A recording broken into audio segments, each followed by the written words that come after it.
I think there are concerns about the quality of the representation of issues at the local level as distinguishable from, governance at the central or broader level. I think voters are concerned about the extent to which the broader context of development reaches their communities. So for example, I'm from St. Mary, and what I hear from a lot of the young people is that, yes, they see infrastructure development taking place in Kingston and St. Andrew. They hear of housing developments taking place in Kingston and St. Andrew. They see investments in those areas, but as far as they're concerned, they are disconnected from the broader context of macroeconomic development, where the opportunities and the benefits are not being trickled down to them. They're not feeling the broader context of macroeconomic development. But the question is, Damian, yes. Would it be fair to any government that the entire populace is expecting the macroeconomic trickle down to everybody at the same time? That's not expectation, but to the extent where people feel that they are completely ignored, that their interests are completely forgotten and they're underserved. I think that people should be able to enjoy a dignified standard of living. And we talk about a rights-based approach to development. We ensure that all citizens have access to the basic things they need to live a dignified life. We're talking about proper roads. We're talking about access to regular water supply. We're talking about investment in opportunities for training and education and upskilling. We're talking about garbage collection. We're talking about provision of streetlights. Those are not too much for constituents to expect of their local and their central governments. And the reality is that many voters strongly feel that they're alienated from central government in particular, especially when all the MDAs, ministry departments and agencies are based in Kingston, and you live in Deep Rural St. Mary and Deep Rural St. Elizabeth. Yes. It's easy to see how those persons may feel alienated and disconnected from the broader context of macroeconomic growth and governance that we like to talk about. And the disconnect has to be addressed because it is a part of this disconnect is one of the reasons why the government is struggling to sell the notion that it has made historical achievements, because people are not feeling this historical achievement in their necks of the woods in various parts of the country. And as the Prime Minister rightfully said some time ago, he heard from citizens that them say, the economy can't, quote unquote. And so it means they're not feeling it necessarily as much. So they ask the question, so when you say reduce inflation, what does it mean for us? When we go to the supermarket, the prices of goods and services are not lower. So what does reduce inflation mean? What does GDP growth mean when we're not feeling it? There are no tangible benefits for us from GDP growth. So people ask themselves the question, yes, you say all of these things are happening, but what does it mean for us? Are we included? Can we benefit? Are we benefiting? And you need to think about what you need to do more as a government to ensure that ordinary people can feel the impact of the macroeconomic growth that we boast about and we laud as a measure of good governance. All right, and what we're trying to gauge now are more numbers and sentiments with Giovanni. All right, thanks so much, Nika. So let's go back then to the numbers. St. Elizabeth Southwestern, 51 of 113 boxes counted. Floyd Green, the incumbent member of parliament, 52.4% of the votes, 4,146. Miranda Wellington, 47.6% of the votes, 3,762. Remember, this is one of the seats we are watching closely, a weather vane seat. Let's move then to a next seat to see what the numbers are saying. St. Elizabeth Southeastern, Norman Scott, 1,004 votes, 50.1% of the votes so far of 17 of 109 boxes counted, 49.4% to Frank Witter, 900, and Frank Witter, the incumbent in this St. Elizabeth Southeastern seat. Very close, this one.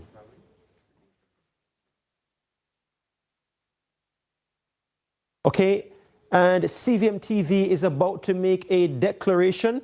Before that, let's take Manchester Southern, Peter Bunting, 120 of 120 boxes counted. So Peter Bunting is going back to Gordon House. 52% of the votes, a very close race indeed. 8,573. Ian Ives, 48% of the votes, 48.9%. St. Elizabeth Northeastern, so just to slow things down a bit, so Manchester Southern gone to Peter Bunting of the People's National Party. Going then to St. Elizabeth Northeastern. Right, so this is finished. Peter Bunting, back to Gordon House, Manchester Southern. Booted from Manchester Central in 2020, will be making his way back to Gordon House. All right then. Next up we have Manchester Central. 108 of 139 boxes counted. Incumbent Rhoda Moy Crawford. Trailing challenger Donovan Mitchell. Donovan Mitchell is leading. As we try to get back the graphic to come up as we look at Manchester Central, Donovan Mitchell is leading 51.3% of the votes, 7,181 to Donovan Mitchell. Rhoda Moy Crawford, the incumbent, 6,807. He's leading by over 370 odd votes. Donovan Mitchell here, mayor of Mandeville, 108 of 139 boxes. This one is very close. Very, very close. Less than 400 is the difference. St. Catherine Southern. Fitzjackson, the incumbent, 58.5% of the votes. He's on 5,442.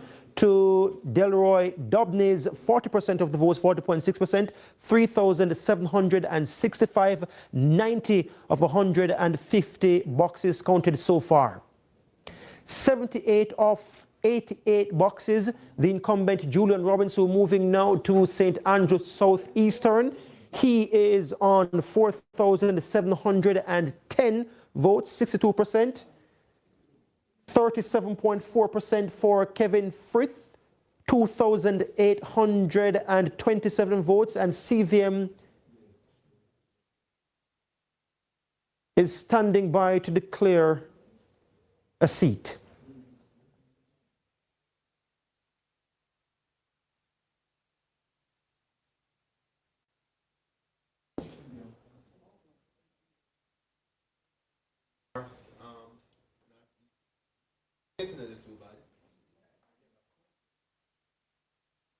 So, CVM is declaring St. Andrew Southeastern for Julian Robinson. St. Andrew Southeastern for Julian Robinson. So far, 62.2% of the votes, 78 of 88 boxes counted, 10 to go. Difficult to see Kevin Frith overturning that. Okay, getting some reactions to this one. No surprises here. Cleveland Tomlinson, Julian Robinson. Yeah, no surprise. In fact, all the 14 seats that we had up to the point where the parliament was dissolved, we expect to retain. So Julian, will be the future, will be the Minister of Finance. So we had no question about whether or not we'll retain that seat. With respect to Manchester South, you heard my analysis earlier. I predicted that we would take Manchester Southern, and here are the results. I want to touch on Manchester Southern. My response was that it was going to be a close race. Manchester Southern in 2020, we won by 1,362 votes.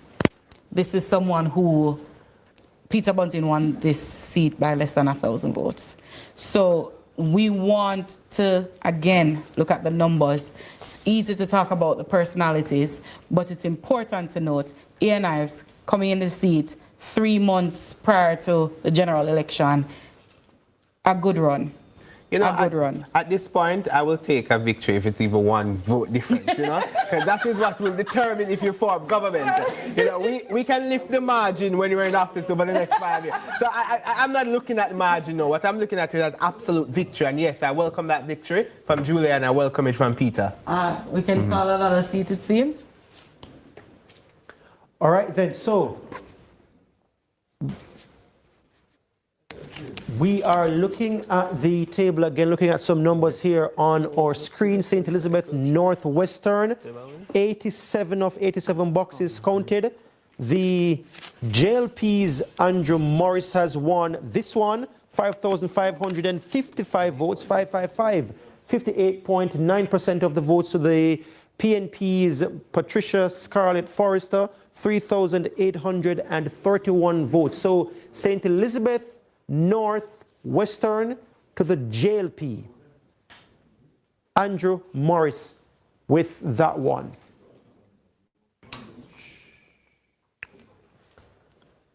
Right then, so here we are, 37 of 122 boxes counted in St. Catherine Northwestern. This one is too close to call. 52.9% of the votes. Damian Crawford is leading in this seat. 1,823 votes so far to the JLP's Newton Amos with 1,618. He has 47% of the votes. Over in Clarendon Northwestern, 99 of 108 boxes counted. The PNP's Richard Azan is leading in this one, 51.8% of the votes, 6,356. Warren Newby, 48% of the votes. Christoph Simpson, can we declare this seat? Can CVM declare this seat? Christoph Simpson or Fisher? Clarendon Northwest. Clarendon Northwestern.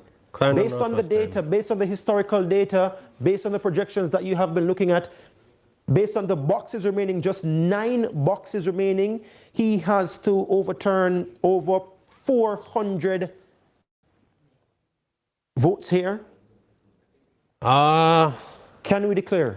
I think this one still might be a little close to call. We're looking at potentially another 1,100 votes. So 400 and something vote difference. 461. I would caution. Let's wait a little more. Still seeing some other seats that we might be able to call though.